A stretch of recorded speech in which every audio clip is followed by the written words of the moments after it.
Picture it. The year is 1984. See a 17-year-old from a small suburb of Cleveland. Forgive the 80s fashion, we were having a moment. Thank you. This young artist saw an ad in Thespian magazine about an artist talent search, the early form of what we now know as Young Arts. With support from his theater teacher, they set up a camera, popped in a VHS tape, yes, I said VHS, and recorded his 2 monologues. A few months later, he received a letter saying he was chosen as a finalist and would join 24 others in Miami for 3 days of exploration in the field of acting. That experience changed his life. It exposed him to other teenagers who, like him, had a love of theater but felt like the outsider in their hometown. It placed him in a group of super talented young artists and showed him a world where he could pursue his passion and love of theater. Fast forward to 2012. Having engaged a career as a performer on Broadway and a composer, this same artist receives a call, again from Young Arts. Would he come back and serve as a panelist to evaluate applications and mentor young artists in the musical theater and acting discipline? Of course, he says yes, and heads down to Miami, where he, along with 3 other panelists, award a new generation of actors whose lives will also be shaped by the recognition and support they receive from Young Arts.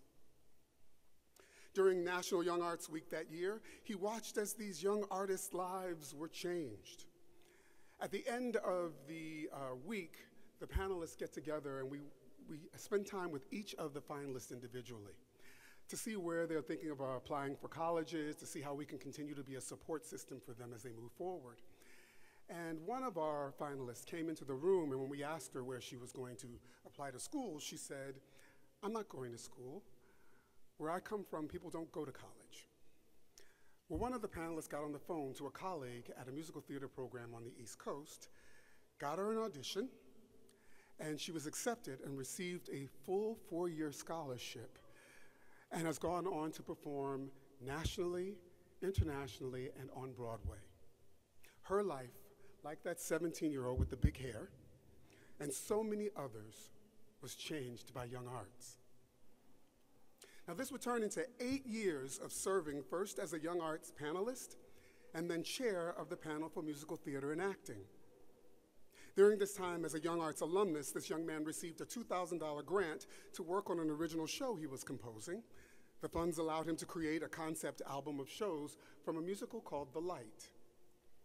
The same alumnus directed Young Arts showcases in Miami, New York, and Washington, D.C., and taught classes virtually and in person to hundreds of young artists. As an academic, he has not only been able to meet these young artists when they're teenagers in Young Arts, but has gone on to reconnect with them in training programs around the country. And in 2020, this Young Arts alumnus was asked to join the Board of Trustees, where he, along with other board members, worked together to guide the growth of this incredible intergenerational community of support for artists. I shudder to say this number, but I will say it proudly.